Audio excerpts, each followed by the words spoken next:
자, 오늘 누가복음 23장 이제 뒷부분인데요. 34절부터 보겠습니다. 예수님의 십자가에서 달린 그 7마디의 가상칠언에 대해서는 지난 시간에 간단히 언급했고 나머지 부분들을 보려고 해요. 34절부터 읽겠습니다. 그때 예수께서 말씀하시기를 아버지시여 저들을 용서해 주옵소서. 그들은 자기들이 하는 것을 알지 못하나이다 라고 하시더라. 그리고 그들은 주의 옷을 나누고 제비를 뽑더라.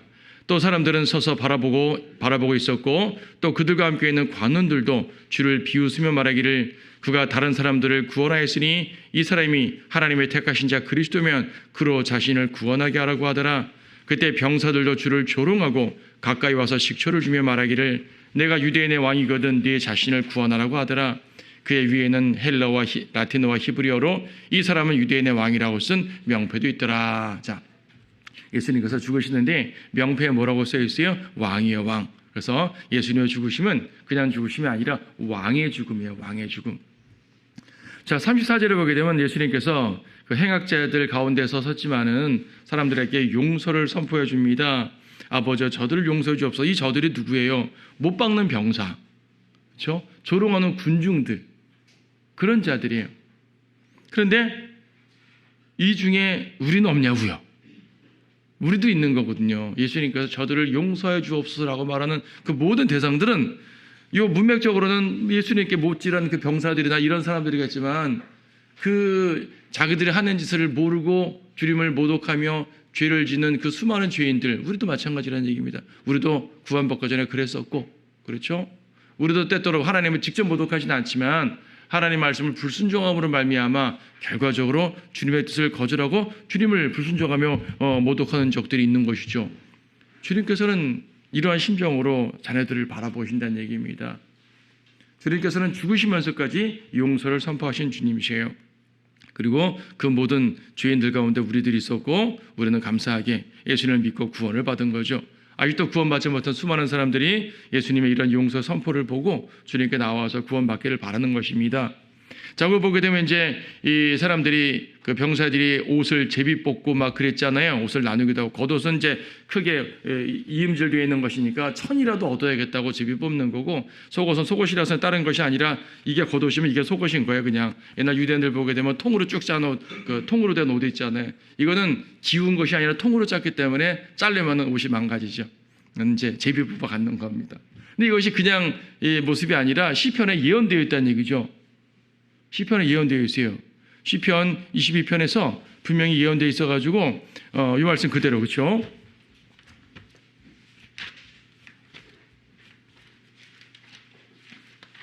(22편) 18절에서 그들 가운데서 내 겉옷을 나누고 내 속옷을 제비 뽑나이다.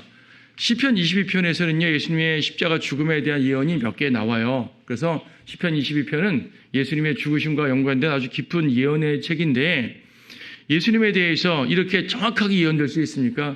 그냥 그들이 메시아를 죽였더라 이렇게 두루뭉실하게 예언할 수도 있잖아요. 근데 아주 정확하게 예언을 하는 거예요. 이런 정확한 예언들이 되게 많다는 얘기죠. 한 사람의 생애에 대해서 이렇게 정확한 예언들이 무수하게 많은 것들을 제가 한번 말씀드렸죠. 이걸 수학적 확률로 계산하게 되면 한 사람이 여름에 강릉 바닷가에 놀러가서 1m 모래를 파고 거기다 모래 하나를 심고 10년 후에 와서 그 모래를 찾을 확률이라고 말이 안 되잖아요. 그만큼 이 확률적으로는 계산 안 돼요. 하나님이 의도하지 않으셨다면은 구약 예언은 성취될 수가 없죠. 다시 말해 구약 성경은 하나님이 의도적으로 예언하신 성경이라는 얘기고 신약 성경은 하나님의 의도 가운데 하나님의 섭리 가운데 직접적으로 역사하셨단 말이죠. 하나님이 살아가셨단 말이고 그 살아가신 그대로 메시아가 오셨고 그분이 우리를 위해 죽으셨고 우리를 구원하셨고 성경 말씀이 이렇게 정확한데 믿지 못할 이유가 없단 말입니다. 자, 어쨌든 이 병사들을 보게 되면 예수님 덕분에 이득을 취했네요. 그렇죠? 이 제비 뽑힌 사람은 옷 한 벌 건진 거잖아요. 옷 한 벌 건진 겁니다. 옛날 가난한 병사들은 이렇게 누추한 옷이라도 한 벌 더 있으면 좋은 거예요. 우리나라 옛날 시대 생각하면 돼요. 옷 한 벌 얻어 입으면 좋은 거 아닙니까? 그럼 공짜로 얻었단 말이에요. 얼마나 좋아요. 예수님 때문에 이득을 본 사람들. 여러분 오늘날 예수님 때문에 이득 본 사람들이 많아요. 수많은 교회들에서요 예수님의 이름 팔아서 장사하는 사람들 많잖아요. 그렇죠. 수많은 종교인들 예수님과 연관해가지고 강의하고 신학 강의하고 이런저런 글 쓰고 예수님 때문에 이득 보는 사람 많습니다. 하지만 예수님 때문에 진짜 이득 보는 게 뭔지 아십니까? 구원받는 거죠. 구원받은 여러분들이, 구원받은 우리들이 예수님으로 인해서 진짜 이득 본 거예요. 옷 한 벌 안 받으면 어때요? 그렇죠? 예수님 이름 팔아서 돈 좀 안 벌면 어때요? 예수님으로 말미암아 구원을 받았잖아요. 영생을 얻었잖아요. 이것처럼 큰 이득이 어디 있습니까? 이 병사들은 작은 이득은 얻었을지 모르지만은 진짜 이득을 얻지 못한 것이죠. 예수님으로 인해서 생명을 얻어야 되는 겁니다. 자, 35절 보게 되면 사람들이 비웃죠. 뭐라 그럽니까? 그가 다른 사람들을 구원하였으니 이 사람이 하나님의 택하신 자 그리스도면 그로 자기 자신을 구원하게 하라. 이게 이 사람 관원들만 말한 게 아니에요. 36절 보면 병사들도 조롱했다고 나왔고요. 그렇죠. 37절에서 내가 유대인의 왕이거든 내 자신을 구원하라 그랬죠. 그리고 39절에 보게 되면 십자가에 매달린 행악자 중 하나, 그러니까 두 강도 중에 한 명이 내가 그리스도거든 내 자신과 우리를 구원하라. 그러니까 십자가와 연관해가지고 십자가 달린 사람도 못 박은 병사들도 예수님을 이 빌라도에게 넘겼던 관원들, 유대인들도 똑같이 하는 말이 뭐냐면 자기 자신 구원해봐라. 메시아면 구원해야지. 맨날 군중들을 구원한다 그러고 자기는 구원 못하냐 이거죠. 그들이 볼 때 예수님은 실패자인 거예요. 실패자. 이것도 예언 성취입니다.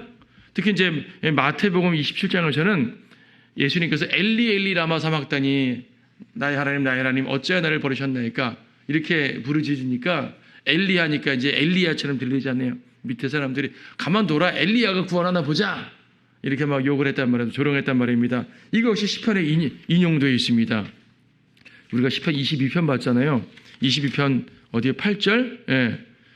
그가 주께서 자기를 구하실 줄 신뢰하였도다. 주께서 그를 기뻐하시니 그를 구원하시게 하라. 그를 구하시게 하라. 이런 조롱까지도 다 예언되어 있는 겁니다. 그럼 이 군중들이 시편 말씀을 보고 그래 내가 요 예언대로 조롱해야지 라고 계획하고 조롱한 거 아닐 거 아니겠어요. 그 시편은 조롱하는 건 나쁜 건데 자기가 그 나쁜 쪽에 서 있다고 생각을 안 하겠죠. 그들은 시편을 알고 조롱한 것이 아닙니다. 근데 예언 가운데 다 나와 있고 그 예언대로 성취가 되는 거예요.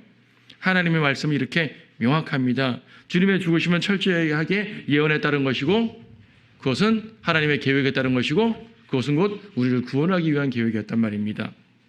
자, 그러니까 조롱하는 이유가 뭐냐면 실패한 혁명가라고 생각하는 거예요. 여러분 오늘날 많은 사람들이 믿지 않는 사람들이 예수님을 평가할 때 예수라는 그 인물은 당시 로마 시대에 와서 그 억압받는 군중들을 위해서 정말 혁명적인 설교를 하고 혁명적으로 군중들을 이끌었다. 근데 실패했다. 심지어 어떤 사람들은요 예수님이 실패한 그런 혁명적인 모습을 우리가 이뤄내야 된다고 혁명적인 그러한 그 사회복음을 주장하는 사람들도 많이 있습니다. 그게 아니란 얘기죠. 또 사람들은 예수님은 참 선하신 분이지만은 무력하구나, 능력이 없구나, 자기가 죽었는데 뭐 그렇죠. 예수님이 참 선하기 때문에 그분의 말씀을 듣고 싶어요. 근데 그분은 죽었어요. 그러므로 내 메시아가 아니란 말이죠. 오늘날 유대인들이 역사적 예수에 대해서 보고요. 그래 예수라는 사람은 참 이렇게 선하고 좋은 말씀 많이 했다. 하지만 메시아는 아니다. 왜? 성경에 보면 메시아는 죽지 않는다고 했는데 메시아는 죽었으니까 그 사람 죽었으니까 메시아 아니다. 능력 없는 존재는 메시아 아니다라고 말하는 거야. 근데 그들은 구약 성경을 잘못 알았거든요. 구약 성경에 메시아가 죽지 않는다고 말한 적 없습니다. 부활한다고 말했죠. 부활한다고 말한 거예요. 죽긴 죽되 부활하시는 거예요. 유대인들은 성경을 오해해가지고 그렇게 믿지 못하는 거죠. 근데 그렇잖아요. 예수님이 부활하지 못했다면, 죽기만 하고 부활하지 못했다면 우리는 구원할 수 없어요. 나를 위해서 죽으신 사랑 참 고맙죠. 하지만 나를 위해 희생한 사람은 많아요. 여러분 주변에 보세요. 가족들 중에서, 사랑하는 사람들 중에서 나를 위해 희생하는 사람 많다고요. 하지만 나를 위해 희생하는 사람이 있다고 내가 구원받는 거 아니잖아요. 왜? 그들은 나를 구원할 능력이 없으니까. 그래서 예수님이 부활하시는지를 보는 게 정말 중요한 게 그분이 능력 있냐 없냐예요. 그분의 사랑도 중요하지만 능력이 정말 중요해요. 아무리 사랑이 있으면 뭐예요? 능력 없으면 날 못 구원할 거 아니겠어요? 그래서 예수님은 전능하신 분이라는 얘기입니다. 그러니까 사람들은 아직 부활까지 모르니까 예수님이 죽으신 걸 보고 무기력한 인간이라고 생각하는 거죠. 자기도 죽을 거면서 자기가 하나님의 아들이라고 떠들고 다녔어요. 망상가네 망상가. 이렇게 말하기도 합니다. 이 모든 것들은 믿지 않는 사람들의 관점인데 오늘날 수많은 사람들의 관점. 그러니까 이때 예수님을 조롱한 이 조롱의 내용들은 오늘날 믿지 않는 자들의 그러한 사고와 똑같은 사고입니다. 주님은 그들 모두에 대해서도 아버지여 저들을 용서해 주옵소서 그들은 자기들이 하는 걸 알지 못하나이다 라는 심정을 갖고 계시다는 사실을 알아야 돼요. 주님은 그렇게 사랑이 많으신 분입니다. 근데 보세요. 예수님이 능력이 없어서 십자가에서 자신을 구원하지 못하셨을까요? 예수님께서는요. 하나님께 기도만 하면 12군단, 하늘의 12군단도 내려올 수 있다 그랬습니다. 불러올 수 있다 그랬습니다. 구원할 수 있잖아요. 또 자신의 능력, 수많은 이적을 행하셨으니까 그 능력으로 다 십자가 내려올 수도 있죠. 하지만요, 예수님께서 스스로를 구원하셨으면 우리를 못 구원하시는 거예요. 그렇잖아요. 예수님이 난 죽기 싫어. 내가 하나님인데 내가 신인데 왜 죽어? 그럼 안 죽으셨다고 생각해 보세요. 우리 못 구원하시는 거예요. 하나님께서는 반드시 아들의 죽음을 통해서 죄인들을 구원하시겠다는 계획이 있으신 것입니다. 물론 구약시대에는 구약의 나름대로의 구원 방법이 있었죠. 하지만 그런 구원과 지금 우리가 받은 구원은 차원이 다르거든요. 주님은 죄인을 위해서 죽으심으로써 히브리서 2장을 보게 되면 죽음에 속박되어서 두려워하는 자들을 구원하기 위해서, 해방시키기 위해서, 또 죽음의 세력 가진 그 마귀를 멸하시기 위해서 죽으셨다고 말하고 있는 것입니다. 우리를 구원하시기 위해서죠. 자신을 구원하셨으면 우리를 구원하지 못한다는 사실을 분명히 알아야 됩니다. 자, 식초를 줬다 그래요. 36절에 보게 되면 요거는 이제 병사들이 식초를 줬다고만 되어 있는데 이제 요한복음이나 다른 데 보게 되면 예수님이 목마르다 그러셨거든요. 목마르시니까 이제 주죠. 목마르면 물을 줘야 되는데 식초를 줬어요. 일종의 진통제 역할을 한다 그래요. 근데 보게 되면은요. 이 예수님께서 십자가에서 피를 흘렸잖아요. 사람의 피를 흘리면 목마르다 그럽니다. 그렇죠?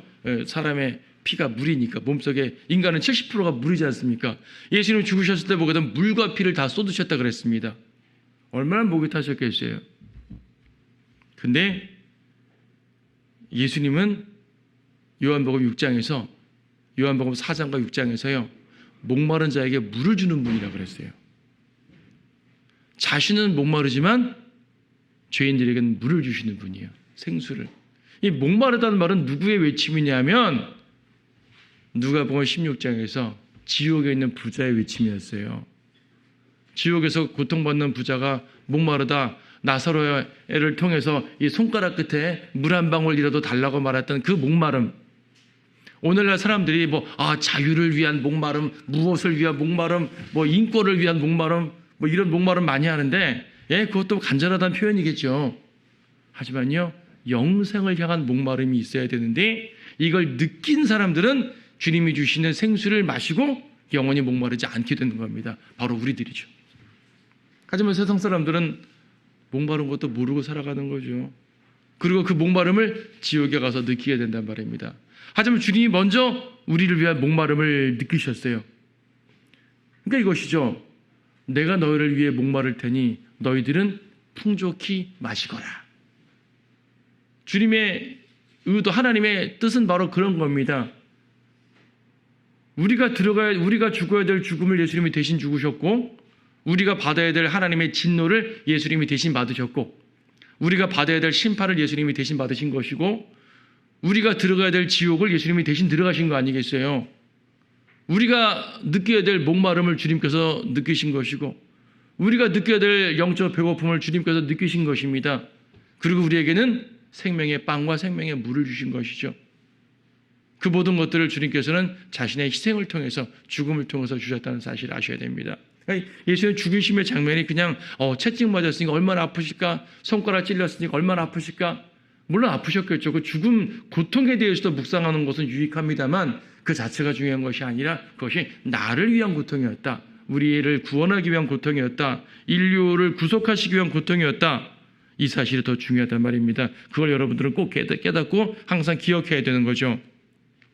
자, 38절에 보니까 명패에 뭐라고 쓰여 있어요? 이 사람은 유대인의 왕이라. 이게 이제 사복음서가 묘사가 조금씩 다른데요. 명패가 달라서 다른 건 아니고 이제 이 네 명의 기록자들이 핵심적인 것만 기록한 거예요. 누가복음에서는 이 사람은 유대인의 왕이라고 기록되어 있는데 마태복음에서는 이 사람은 유대인의 왕 예수라라고 되어 있어요. 그러니까 이제 좀 더 정확하게 기록한 거죠. 그러니까 명패를 본 거는 한순간 봤지만은 기자들이 어떤 분은 간단하게 기록하고 어떤 분은 제대로 이제 다 기록한 거죠. 마가복음에서는 그냥 유대인의 왕이라고만 기록해 놓고 있어요. 그리고 요한복음에서는 유대인의 왕 나사렛 예수. 그렇죠. 그러니까 전체 내용이 볼까요? 이 사람은 유대인의 왕 나사렛 예수라. 이게 이제 전체 명패 내용일 거 아니겠어요? 자, 네 명의 기자들이 이 그 서술에 있어서 이 서술 어미 같은 건 조금씩 다르게 기록할 수 있지만 공통된 기록이 뭐예요? 공통된 내용이 유대인의 왕이에요. 네 명의 기록자가 모두 공통적으로 기록한 내용은 유대인의 왕인 거죠. 예, 맞아요. 예수는 유대인의 왕이신 거예요. 빌라도가 질문했죠. 네가 유대인의 왕이냐? 그 명쾌한 대답이 십자가 명패로 딱 붙어 있는 거죠. 바리새인들, 수많은 군중들, 예수님 저 사람이 우리의 메시아일까? 많은 사람들이 예수님이 그리스도인지 궁금해했었지 않습니까? 우리의 왕이 될까? 바리새인들도 네가 하나님의 아들이냐? 네가 왕이냐? 거절했지 않습니까? 그들이 거절한 모든 것에 대한 명백한 대답이 십자가 명패로 딱 붙어 있는 거예요. 요한복음에 보게 되면 이 명패를 바리새인들 이제 제사장들이 원치 않기 때문에 그들은 빌라도에게 유대인의 왕이라 쓰지 말고 자칭 유대인의 왕이라 쓰소서라고 이제 요구도 했죠. 근데 빌라도는 무슨 소리 하냐? 나는 제대로 쓰겠다고 쓴 거예요. 자, 유대인들이 자칭 유대인의 왕이라 쓰소서라는 말은 뭐예요? 우리는 당신은 왕으로 저 사람 왕으로 인정하지 않겠다 그 말이죠. 근데 빌라도가 나는 그래도 내가 쓸 걸 쓰겠다 하고 그냥 유대인의 왕이라고 썼어요. 그럼 빌라도는 이 사람을 유대인의 왕으로 취급한 거죠. 근데 빌라도가 유대인의 왕이라고 취급했다는 것이 빌라도가 예수님을 높인 것이 아니에요, 여러분. 유대인의 왕이라고 취급해 정말 유대인의 왕으로 여겼으면 십자가 못 박으면 안 되죠. 전쟁 중에 적국의 왕을 사로잡아도요, 이렇게 죽이진 않아요. 그렇지 않습니까? 전쟁 중에 칼로 죽이고 화살로 죽일 수도 있고 또 포로로 잡게 되면 거기 합당한 왕은 왕이나 장군은 합당한 대우를 하고 죽이더라도 거기 합당한 죽음을 합니다. 그렇죠? 십자가에 죽이는 것은 이런 법은 없어요. 이건 로마 시민권자도 받지 못했던 극악무도한 죄인들만 죽이는 게 십자가이거든요. 이 사람은 오케이, 네가 유대인의 왕이라고? 그래, 유대인의 왕인 너를 내가 짓밟는다 이 말입니다. 아주 교만한 모습인 거예요, 이거 지금. 빌라도가 예수님을 유대인의 왕으로 대접했으니까 예수를 높인 거다. 저는 높인 게 아니란 말입니다. 그렇죠. 빌라도는 조롱한 겁니다. 다른 병사들과 똑같아요. 겉으로는 나는 손 씻어가지고 이 의로운 사람의 죽음에 난 무죄하다. 손 씻는 퍼포먼스는 보였는지 모르지만 결국 그는 예수님을 조롱한 겁니다. 하지만 그는 조롱했다 할지라도 하나님의 뜻은 뭐예요? 비록 빌라도는 조롱하는 개념을 가졌다 하더라도 하나님의 의도는 어쨌든 만천하에 예수님이 유대인의 왕이심을 공포한 거예요. 그가 조롱했던 어쨌든 하나님의 관점은 공포란 얘기죠. 선포란 얘기죠. 그분은 하나님이 유대인의 왕입니다. 그분은 왕으로 태어나시고 왕으로 죽으셨어요.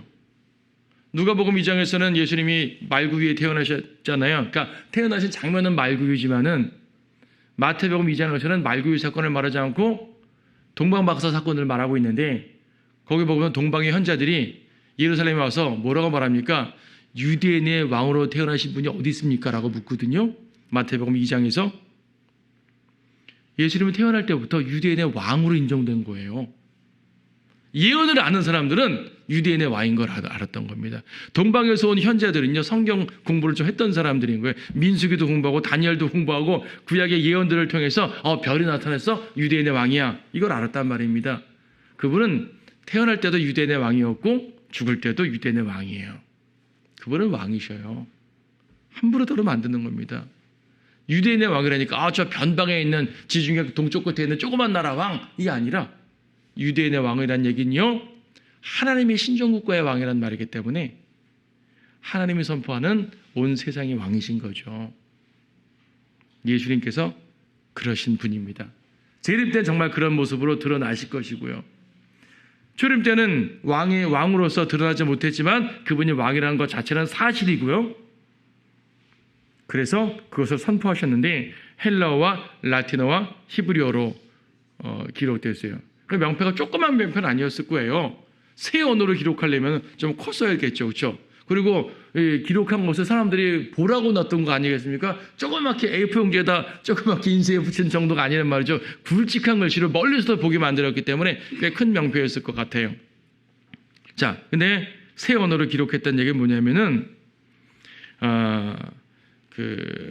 이 새 언어가 헬라어는 철학 언어예요.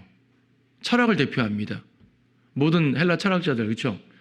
로마에도 물론 철학자들이 있지만 로마의 철학자들도 헬라어를 통해서 공부했습니다. 나중에는 라틴어를 통해 철학을 썼긴 했지만 초기엔 전부 다 헬라어 중심이었어요. 비록 로마가 헬라를 멸망시키고 제국을 통일하고 군사적으로 정치적으로는 권력을 잡았지만 문화적으로는 헬라에 예속되어 있는 나라였거든요. 그리스 로마 신화 그러잖아요. 로마 신화는 그리스 신화의 약간 변형밖에 안 돼요. 그렇죠? 결과적으로 다 그리스 쪽이란 말입니다. 그래서 헬라어는 철학 용어예요. 라틴어는 정치 언어예요. 당시 이 로마가 그러니까 전체가 로마 국가였지 않습니까? 로마 정복했잖아요. 히브리어는 종교 언어죠. 그렇죠? 성경, 하나님 말씀. 하나님의 백성이 히브리인이니까 히브리어는 하나님 섬기는 그 언어입니다. 그러니까요, 헬라어, 라틴어, 히브리어로 기록됐단 말은 뭐냐면은 철학, 정치, 종교 온 분야가 연합해서 주님을 거절했는데 주님은 그 모든 세계의 왕이심을 선포하는 겁니다.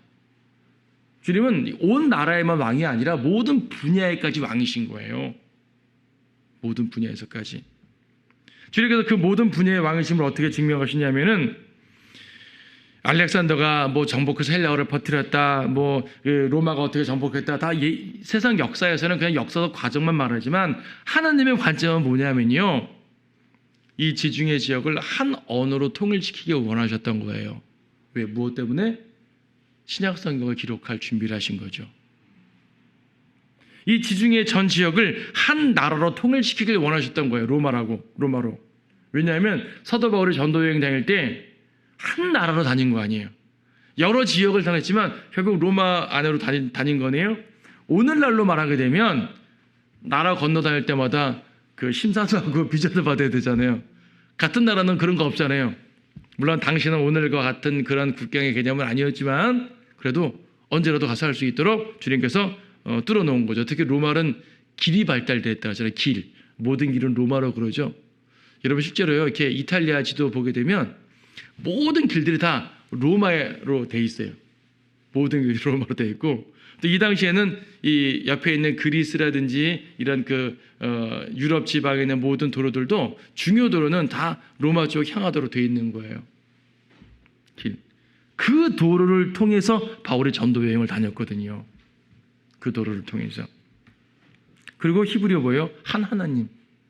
그러니까 한 언어로 한 나라에서 한 하나님을 전파하시기 위한 하나님의 큰 그림이었단 말입니다. 그 모든 것들을 완벽하게 보여주시기 위해서 헬라어, 라틴어, 히브리어를 딱 바꿔놓으신 거예요. 예수는 왕이다. 나사렛 예수는 왕이다. 유대인의 왕이다. 너희가 아무리 핍박하고 조롱하고 십자가에 죽이지만 그분은 왕이다. 왕을 함부로 대한 너희여 왕 앞에 복종하게 될 것이다. 이러한 모든 것들을 보여주는 거죠. 예수님을 조롱했던 그 모든 병사들 말입니다. 예수님을 못 박았던 그 빌라도, 그 수많은 그 군중들, 종교 지도자들 전부 다 심판석에서 예수님 앞에 무릎을 꿇고 당신은 정말 왕이시군요 인정할 겁니다. 물론 그때 인정한다고 구원받는 건 아니죠. 이미 교회는 끝난 상태니까 주님께서는 선포하시는 거예요. 자, 주님께서는 세상 역사를 주관하시고 복음을 위해서 세상 역사마저도 활용하시는 분이십니다. 자, 39절부터 좀 볼까요?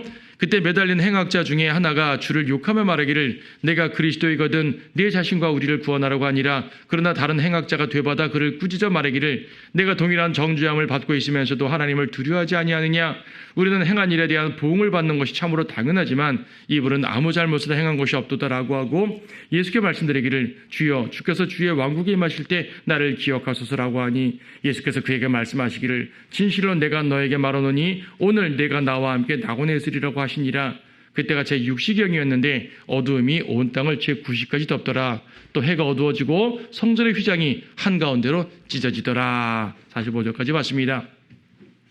보게 되면요, 한 강도가 회개를 하죠. 이 마태복음 27장 보게 되면 두 강도가 모두 비난했다 그래요. 마태복음 27장 44절에서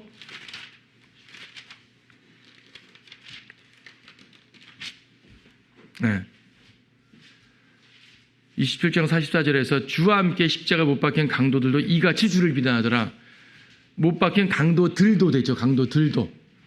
그러니까 둘 다 당신이 하나님의 아들이거든 당신을 구원하고 우리를 구원하라 이 말이 두 강도 모두 이 말을 했던 거예요. 그러니까 마태복음과 누가복음 묘사가 다르니까 서로 모순아니냐 모순이 아니라 두 강도가 모두 예수님을 비난했다가 한 명이 회개한 거죠. 그 짧은 사이에 회개한 겁니다. 41절 보게 되면 이 회개한 강도가 뭐라 그랬냐면 우리는 행한 일에 대한 보응을 받는 것이 참으로 당연하지만 이분은 아무 잘못도 없다.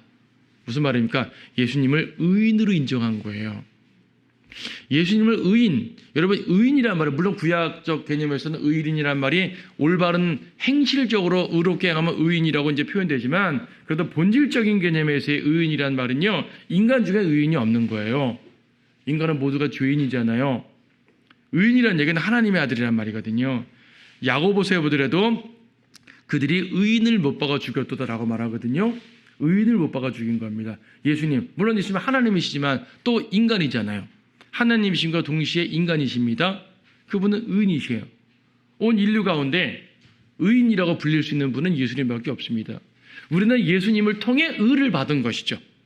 우린 예수님을 통해서 의를 받아서 주님께서 의인으로 인정해 주시겠지만 결과적으로 의인으로 인정해 주시는 거지만은 칭의, 그렇죠? 의롭다고 인정해 주시는 거지만 본질적으로는 예수님만 의인이신 것이죠. 그래서 예수님이 죄가 없다라고 말한 것을 의인으로 인정한 것이고 이 사람이 직접 예수님을 하나님의 아들 이렇게 구체적으로 교리적으로 말한 건 아니지만 바로 그러한 모습을 띠는 거예요. 그리고 42절에서 뭐라 그랬습니까? 주여 주께서 주의 왕국에 임하실 때 나를 기억하소서. 이 말은 무슨 말이에요? 나를 구원해달라 그 말 아닙니까? 나를 구원해달라 그 말입니다. 자, 조금 전에 옆에 강도와 함께 예수님을 조롱했던 그가 왜 갑자기 바뀌었을까요? 뭐 평상시에 예수님에 대해서 들은 것이 있었을 수도 있겠죠. 평상시에 예수님에 대해서 들은 것도 있었는데 마침 죄를 지어서 벌 받고 죽다가 그때 기억나서 했을 수도 있겠죠, 물론. 그런데요, 이 문맥만 보면 판단할 수 있는 그 변수가 딱 하나 있었어요. 이 사람이 회개할 수 있는 변수는 뭐였냐면 명패였습니다. 명패. 옆에서 달려서 보니까 왕이거든요. 물론 그 한마디에 돌이켰다라는 것이 어색할 수 있지만은 어쨌든 이 사람은 돌이켰어요. 자, 이 사람이 구원을 요청할 때 뭐라고 요청합니까? 주여 저의 죄를 용서하소서 이렇게 요청하지 않았잖아요. 요청한 게 뭐예요? 주의 왕국에 임하실 때 나를 기억하소서였어요. 즉 이 사람은 예수님을 왕으로 인정한 거예요. 명패밖에 변수가 없죠. 이 사람이 회개할 수 있는 것이. 그렇죠. 여러분들은 성경 구절 하나가 무슨 힘이 있냐고 생각할지 모릅니다. 우리도 복음 전할 때 상대방을 복음을 설명해 주기 위해서 막 구구절절 막 설명할 때가 있어요. 근데 때로는요 구구절절 설명이 아니라 성경 구절 하나로 딱 깨닫게 되는 거예요. 하나님 말씀이 힘이 있는 거거든요. 내가 설교를 하고 거리 설교하고 복음 전파할 때는요 성경 말씀을 풀어 설명하는 것이지 내 말을 하는 것이 아닙니다. 내 말로 구구절절 설명해서 예수님을 믿으세요. 안 돼요. 근데 하나님의 말씀을 읽어주고 그 말씀을 근거로 설명하게 되면 깨닫는 거예요. 물론 거절할 수도 있죠, 사람들이. 하지만 하나님의 말씀의 권위 앞에서 깨닫게 되는 겁니다. 하나님께서는요, 로마서 8장, 10장 보더라도 믿음의 말씀이라고 그랬거든요. 사람들은 뭐 하나님 믿음을 준다 만다 하는데 말씀을 주는 게 곧 믿음을 주는 거예요. 굳이 말한다면 말씀을 주시면 그 말씀을 통해서 믿게 하신다는 말씀이거든요. 말씀을 통해 믿는 거예요.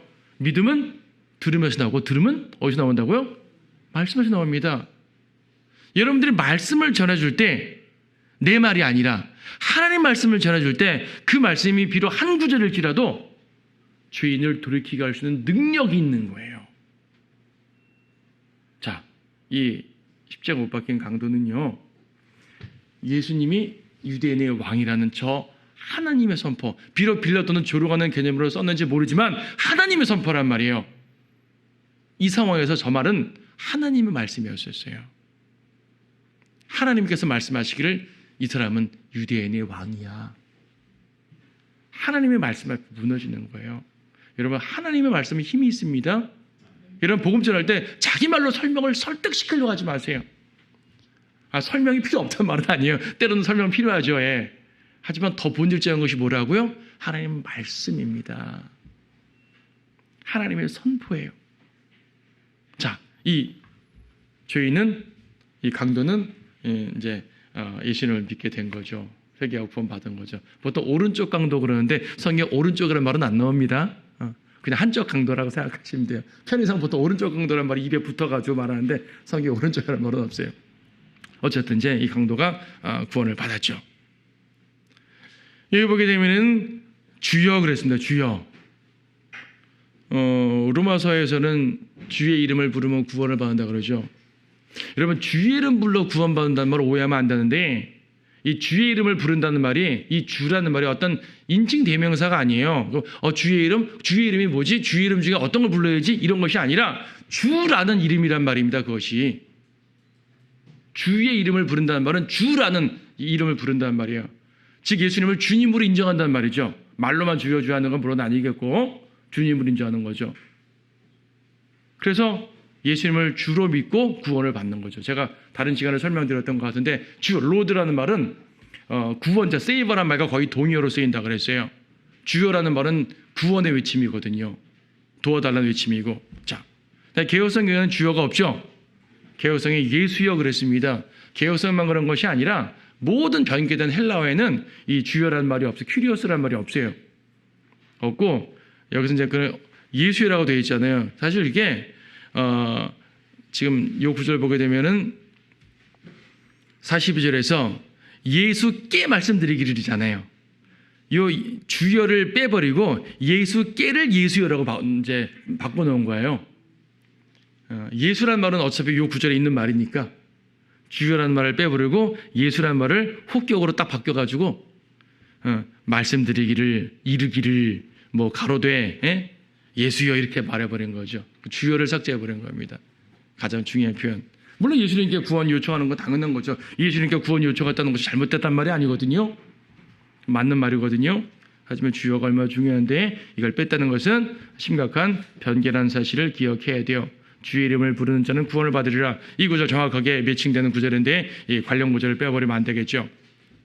오늘 내가 나와 함께 낙원에 있으리라. 예수님의 죽으심으로 구원받은 첫 번째 사람이에요. 그렇지 않습니까? 물론 여기서는 아직 신학적 교리가 다 나오지도 않고 교회의 교리, 그리스도의 몸 이런 것들이 다 나오지는 않아요. 하지만 예수님의 죽음과 더불어 구원받은 첫 번째 사람이죠. 죽음의 혜택을 제일 먼저 본 사람인 거예요. 그리고 예수님이 좀 더 먼저 죽었어요. 요한복음 보게 되면 다른 죄수들은 아직 죽지 않아서 다리를 꺾었는데 예수님은 다리를 꺾으려고 봤더니 이미 죽어있더라. 예수님이 좀 더 먼저 죽었거든요. 예수님이 죽으심으로 인해서 죽은 첫 번째 사람입니다. 대단하죠? 예. 이 사람도 행위 없이 믿음만으로 구원받았네요. 이 사람이 무슨 행위가 있었어요? 이미 죄인을 질대로 다 져놓고 사형당하는 장면에서 회개해서 구원받았잖아요. 어떠한 죄인도 구원받을 수가 있어요. 상급은 없겠지만 구원받는 거예요. 예수님을 구세주로 인정하고 구원받으면 되는 거죠. 자, 해가 어두워졌다고 합니다. 여기서 해가 어두워졌다는 것은 일식 같은 자연현상이 아닙니다. 실제로 해가 빛을 잃은 거예요. 과학자들이 인정이 안 되죠. 어떻게 해가 빛을 잃느냐. 잃었다가 어떻게 3시간 만에 회복됐겠어요? 그럼 구름이 가렸다든지 구름이 너무 짙게 가려워서 어둡게 되었구나. 혹은 일식 현상이 있었구나. 당시에 이런 계절과 연관의 천체를 보게 되면 일식이 일어나는 시기가 아니거든요. 해 자체가 실제로 빛을 잃은 겁니다. 빛이신 예수님이 죽으셨잖아요. 세상의 빛이신 예수님이 죽으셨는데 예수님을 예표하는 빛인 태양은 빛을 이루어줘야죠. 그렇죠? 태양은 예수님을 예표하죠. 태양 자체는 예수님이 아니고 예수님은 태양보다 위대하신 빛이란 말입니다. 예수님이 죽으셨어요. 태양도 빛을 잃습니다. 하나님께서 그렇게 일시적으로 하신 거예요. 12시에서 오후 3시까지 빛을 잃었다 그럽니다. 그리고 오후 3시에 다시 이제 해가 회복되면서 그때쯤 예수님께서 아버지의 내용을 아버지의 손에 맡깁니다 하고 이제 죽으신 거 아니겠습니까? 46절에서 아버지시여 내용을 아버지의 손에 의탁하나이다. 요한복음에는 다 이루었다 그랬죠. 다 이루었다와 아버지의 내용을 아버지의 손에 의탁하나이다는 이제 뭐 사실상 연결된 말로 보여져요. 어떤 게 앞에 있는지 모르겠어요. 같은 개념의 말로 보여주는데 왜냐하면 둘 다 임무 완수의 외침이잖아요. 사실은 다 이루었다는 말은 선포일 수도 있고 자기 자신이 다 이루었으니까 다 이루었다 이제 선언하는 거죠. 이 말은 나 다 끝났으니까 아버지가 돌아갈게요 그 말입니다. 그렇죠? 앞에서는 나의 하나님 어찌하여 나를 버리셨나이까 아버지라고도 못 불렀어요. 버림받은 저주의 모습이니까. 하지만 그는 아버지라고 말하고 있거든요. 임무 완수하고 돌아가는 장면입니다. 그래서 이제 죽으신 거죠. 죽으셨어요. 그래서 오후 3시쯤인데 오후 3시는 유월절 양 잡는 시각입니다. 그러니까 이 많은 제사장들은 예수님을 십자가에 보내놓고 아침 9시에 십자가로 갔으니까 갈보리로 갔으니까 그때 이제 십자가 못 박는 있는 장면 보고 이제 12시쯤 되면 자 가자 하고 이제 성전으로 간 거예요. 가서 어린 양을 잡고 유월절 양을 희생제물 드리고 하는 거죠. 아니 진짜 어린 양을 죽여놓고 자기들은 어린 양 잡아먹겠다는 거죠. 얼마나 종교적 위선자들이란 말입니다. 성전 휘장이 찢어졌네요. 성전 휘장이 찢어졌단 말은 뭡니까? 하나님께 들어가는 길이 활짝 열렸다는 얘기죠. 지성소로 들어가는 길이 열렸습니다. 아버지께 들어가는 길이 열렸습니다. 이제는 어느 누구나 담대히 예수님만 의지하면 그리스도의 피만 의지하면 아버지가 나아갈 수 있는 거예요. 성전 휘장이 열렸어요. 더 이상 가리지 않습니다. 당시 대제사장이 이 사실을 알렸을까요? 사람들한테? 알리면은 자기들의 종교가 묻어질 거 아니겠어요? 아마 감췄겠죠? 예, 감췄을 겁니다. 자, 이렇게 해서 예수님께서는 죽으셨습니다. 이 사형을 집행한 백부장은 예수님을 의인이라고 선언했고요. 예수님을 따라다녔던 그 여인들도 갈릴리에서부터 따라다녔던 그 신실한 여제자들이죠. 여성도들. 그분들은 좀 멀찍이 떨어져서 봤지만은 끝까지 주님의 죽으심에 동참했고요. 뒤에 보게 되면 주님의 부활에까지 동참하는 사람들이 또 여인들입니다. 주님께서 얼마나 주님을 사랑하는 성도들을 사랑하시는지 볼 수 있는 장면이에요. 자, 오늘 여기까지 보시도록.